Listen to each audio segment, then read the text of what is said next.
వచ్చింది మీకు వైసీపీలో రాష్ట్ర గ్రీవెన్స్ విభాగం అధ్యక్షులుగా ఎన్నికైనందుకు? పాత పదమే, కొత్త పదం ఏం కాదు. పార్టీ పెట్టినప్పటి నుంచి ఆ పదవిలో ఉన్నా. మధ్యలో ఏదో నామినేట్ మధ్యలో ఓకే, ఇదే కంటిన్యూ చేశారు మిమ్మల్ని? ఇదే కంటిన్యూ చేశారు ఏమండి? ఉంది, దాన్ని మూడోసారి కొనసాగించారు.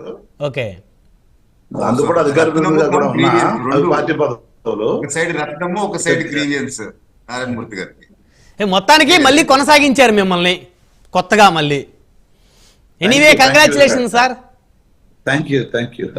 సో ఏంటి సార్, రోజుకు ఒక ఎమ్మెల్సీ, రోజుకు ఒక రాజ్యసభ సభ్యుడు, రోజుకు ఒక మేయరు, రోజుకు ఒక కార్పొరేటర్ వెళ్ళే వాళ్ళందరూ కూడా మనం చూస్తే మోపిదేవి వెంకటరమణ గారు రాజశేఖర రెడ్డి గారికి జగన్మోహన్ రెడ్డి గారికి చాలా వ్యత్యాసం ఉంది. ఆయన 5 సంవత్సరాలు ఫెయిల్ అయ్యాడు, ఆయన ఫెయిల్యూర్ లీడరు. నేను ఆ రోజే చెప్దాం అనుకున్నాను, కాకపోతే ఎన్నికల ముందు చెప్తే అందరూ నన్ను తప్పుగా అర్థం చేసుకుంటారేమో, నేను పార్టీకి ద్రోహం చేసినట్టు అవుతుందని చెప్పేసి ఆ రోజు మాట్లాడలేకపోయాను. ఇకనైనా మాట్లాడలేకపోతే ఇక భవిష్యత్తు ఉండదని చెప్పేసి బయటకు వస్తా ఉన్నానని చెప్పేసి ఒక్కొక్కరు బయటకు వచ్చేవాళ్ళు. రాజశేఖర రెడ్డి గారితో నడిచిన వాళ్ళందరూ కూడా జగన్మోహన్ రెడ్డి గారు ఫెయిల్యూర్ పొలిటీషియన్, ఆయనకు అసలు రాజకీయాలు చేతకావని చెప్పేసి మాట్లాడుతూ ఉంటే నిజంగా బాధేస్తుందా నారాయణమూర్తి గారు? రాజకీయం ఓడిపోతే రాజకీయాలు చేతగానట్ట. అట్లా అంటే 2014లో నెగ్గిన చంద్రబాబు నాయుడు గారు 2019లో ఓడిపోయారు అంటే రాజకీయాలు చేతగానట్ట. 2004లో ఓడిపోయారు చంద్రబాబు నాయుడు గారు, రాజకీయాలు చేతగానట్ట. 2009లో ఓడిపోయారు చంద్రబాబు నాయుడు గారు, రాజకీయాలు చేతగానట్ట. పవన్ కళ్యాణ్ 2 చోట్ల పోటీ చేసి 2 చోట్ల ఓడిపోయాడు, రాజకీయాలు చేతగానట్ట. పార్టీ మూసేశాడా? మునిగిపోయిందా పార్టీ? తెలుగుదేశం పార్టీ మునిగిపోయిందా? 4లో 19లో మునిగిపోయిందా? ఇవన్నీ అనేది చెప్పడానికి ఎలా ఉంటదంటే అత్యుత్సాహం ప్రదర్శించినట్టుగా ఉంటది, అవగాహన లోపంతో మాట్లాడినట్టు ఉంటది. రాజకీయాల్లో గెలుపోటములు అత్యంత సహజం. మొన్న జరిగిన ఎమ్మెల్సీ ఎన్నికల్లో పోటీనే పెట్టలేదు తెలుగుదేశం పార్టీ.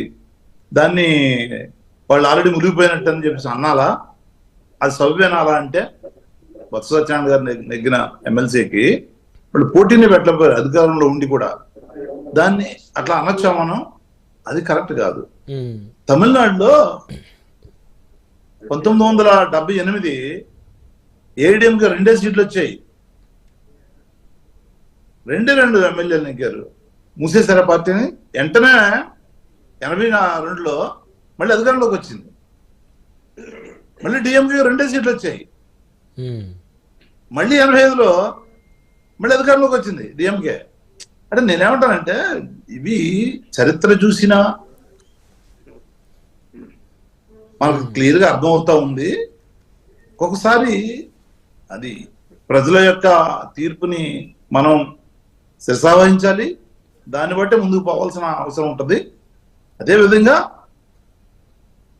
అధికారం చేతికొచ్చిన తర్వాత మనకు అహంకారం పెరిగి ఇష్టం వచ్చినట్టుగా ఇష్టరాజ్యంగా దహనకాండ, దమనకాండ అనేక రకాలుగా ప్రజలను ఇబ్బంది పెడుతూ, ప్రజల హక్కులను గాలి కుదిలేసి, ప్రజల మీద విపరీతమైన దాడికి దిగుతూ, వాళ్ళ కష్టాలకి గురి చేస్తూ, ఆస్తులను ధ్వంసం చేస్తూ, ప్రాణాలను హరిస్తూ, మానాలను హరిస్తూ విచ్చలవిడితనం పెరిగినప్పుడు మళ్ళీ తీర్పు ఎలా ఉంటుందో ప్రజలు ఇంతకుముందు చెప్పారు, ఇప్పుడు జరగబోయేది కూడా అదే విధంగా అంటే ఇంతకుముందు చెప్పారంటే మన 24 ఎన్నికల్లో చెప్పిందా సార్?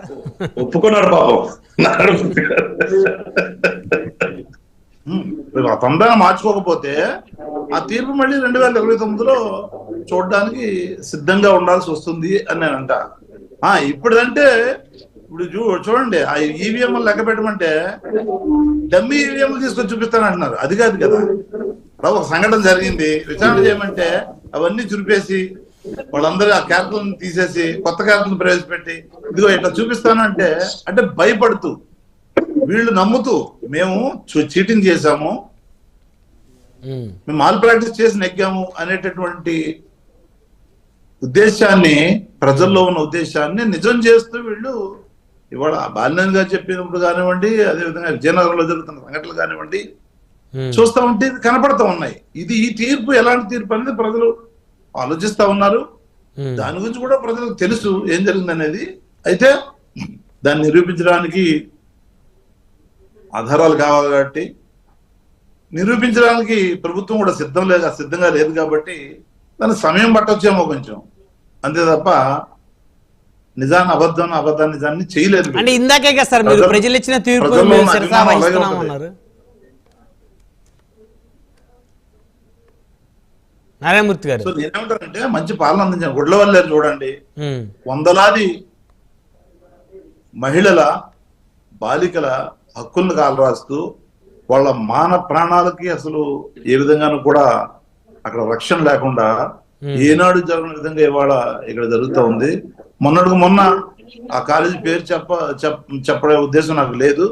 ఆ కాలేజీలో మరి ఏ విధంగా బాలిక చనిపోయింది, అదే విధంగా నిన్నటికి నిన్న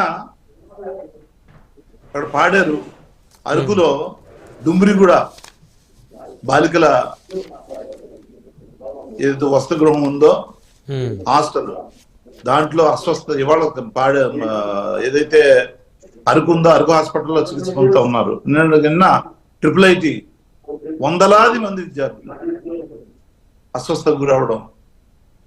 ఇక 4 రోజుల క్రితం అనకాపల్లిలో, నర్సీపట్నం, ఎక్కడైనా చూడండి మీరు అసలు వ్యస్తంగా బాలికల హాస్టల్స్ కానివ్వండి, బాలుల హాస్టల్స్ కానివ్వండి, వాళ్ళ ఫుడ్ పాయిజన్ జరుగుతూనే ఉంది. అంటే దీనికి నిదర్శనం ఏంటంటే నేను చెప్పాల్సింది ఒకటే, వీళ్ళు విచ్చలవిడిగా ప్రభుత్వాన్ని నిర్వీర్యం చేసి